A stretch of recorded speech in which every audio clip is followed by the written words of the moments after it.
నమస్తే అందరికీ. జగన్ గారికి ఉన్న ప్రజాదరణను చూసి భయపడే చంద్రబాబు నాయుడు గారు అవమానకరంగా బీజేపీతో పొత్తు కుదుర్చుకున్నాడు. బీజేపీతో పొత్తు కుదిరాక ఎన్నికల కమిషన్ అడ్డు పెట్టుకొని రాష్ట్రంలో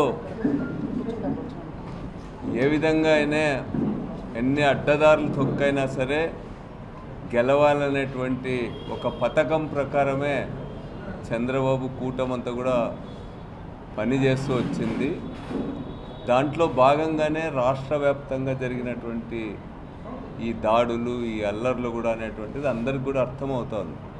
ఇప్పుడు ఎన్నికల కమిషన్ చేతులు గాలాక ఆకులు పట్టుకున్నట్టు ఇప్పుడు అధికారులపైన చర్యలు తీసుకుంది.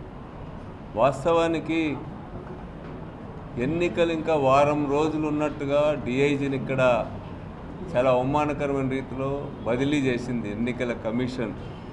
పురంధరేశ్వరి లేకపోతే చంద్రబాబు నాయుడు గారు, బీజేపీ గారు చెప్పితే చాలు బదిలీలు చేశారు, ఎస్పీని చేశారు, డిఐజీని అయితే లాస్ట్లో కూడా చేశారను. ఇప్పుడు కొత్తగా వచ్చినటువంటి అధికారులు కూడా బీజేపీ వాళ్ళు, చంద్రబాబు కూటమి చెప్పినటువంటి వాళ్ళనే అధికారులుగా కూడా ఎవరిని నియమించాలనేటువంటి కూడా వాళ్ళ లిస్టులు రాసి పంపించినారు. ఈరోజు ఎన్నికల కమిషన్ బాధ్యత వహించాలి ఈ ఘటనలకు అన్నింటికీ కూడా. ఉన్నట్టుండి అత్యంత సమస్యాత్మకమైనటువంటి నియోజకవర్గాల్లో, సమస్యాత్మకమైనటువంటి జిల్లాలలో ఏమాత్రం అవగాహన లేకుండా ఆ ప్రాంతాలపైన ఏమాత్రం పట్టు లేనటువంటి అధికారులను ఉన్నట్టుగా నియమించిన ఫలితం కూడా ఈరోజు ఈ దాడులన్నింటికీ కూడా కారణం. అసలు పోలీసులే హింసను ప్రేరేపించేటువంటి పద్ధతుల్లో పనిచేసినారు. వారు పెద్దారెడ్డి ఇంటిపైన జరిగినటువంటి దాడిని బాగా గమనిస్తే కూడా పోలీసులు కూడా దీంట్లో హింసను ప్రేరేపించేటట్టుగా వ్యవహరించినారు. అసలు పోలీసులు తామే వెళ్ళి ఒక ఎమ్మెల్యే ఇంటిపైన దాడి చేసి విధ్వంసం సృష్టించి అరాచకం చేయడం అనేటువంటిది అత్యంత అభ్యంతరకరమైనటువంటిది. వీటన్నిటిపైన కూడా లోతైనటువంటి విచారణ చేయాలని సందర్భంగా కోరుతూ ఉన్నాం.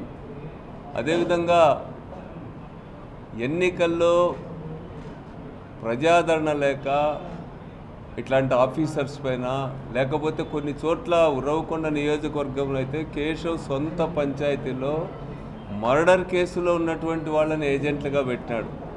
మేము అక్కడ పకడ్బందీగా సైక్లింగ్ని, దొంగ ఓట్లు వేయడాన్ని, వీటన్నిటిని నిరోధించడానికి మేము సిద్ధమైన వెంటనే గత ఎన్నికల్లో జెండా కట్టినందుకు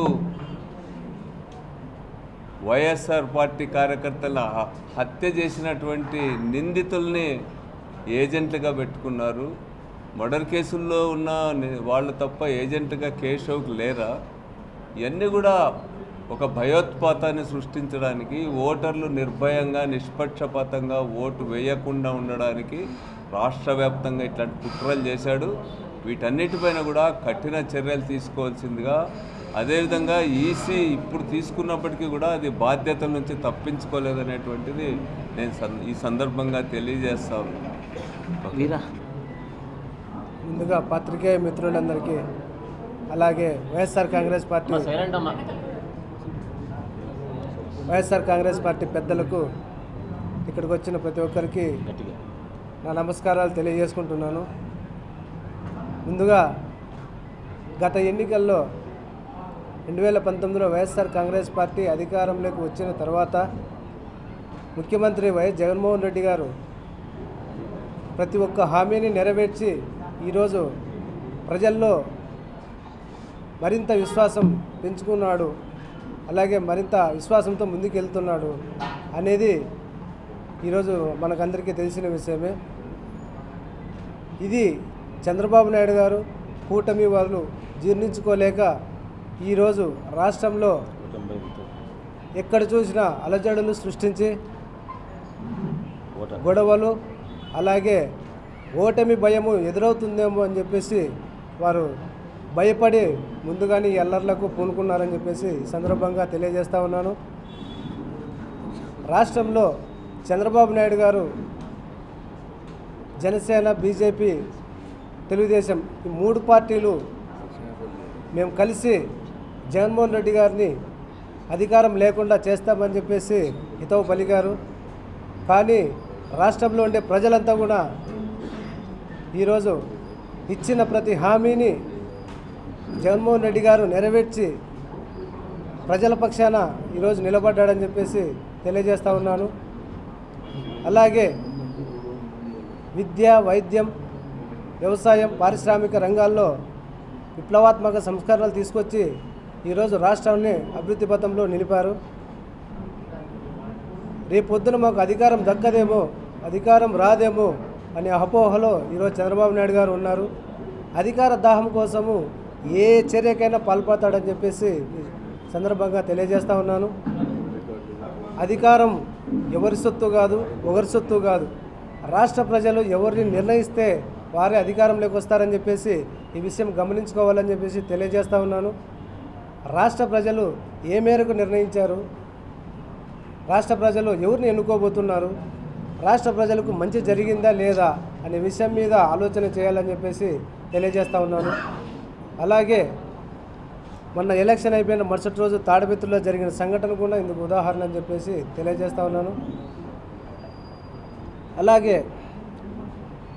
పెద్దారెడ్డి ఇంటి మీద, తాడిపత్రి ఎమ్మెల్యే పెద్దారెడ్డి గారి ఇంటి మీద కూడా రాళ్ళు విసరడము పిరిగిపంద చర్య అని చెప్పేసి అనుకుంటున్నాను. ఇలా ఓటమి భయంతో అధికారంలో ఉన్న పార్టీ మీద ఇలా దాడులు చేయడం ఎంతవరకు సమంజసం అని చెప్పేసి అడుగుతూ ఉన్నాను. ఇటువంటి చర్యలు కూడా పోలీసు వారు ఎందుకు ఆపలేకపోయారని చెప్పేసి అడుగుతున్నాను. పోలీసు వారు కూడా సమన్వయం పాటించి ఇరు పార్టీలను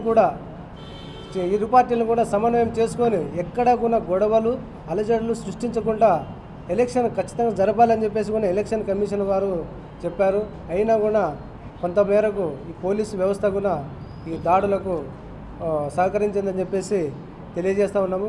ఖచ్చితంగా వారిపై కూడా కఠిన చర్యలు తీసుకొని అలాగే ఖచ్చితంగా న్యాయం చేస్తారని చెప్పేసి ఈ సందర్భంగా మీకు అందరికీ తెలియజేస్తూ ఉన్నాం.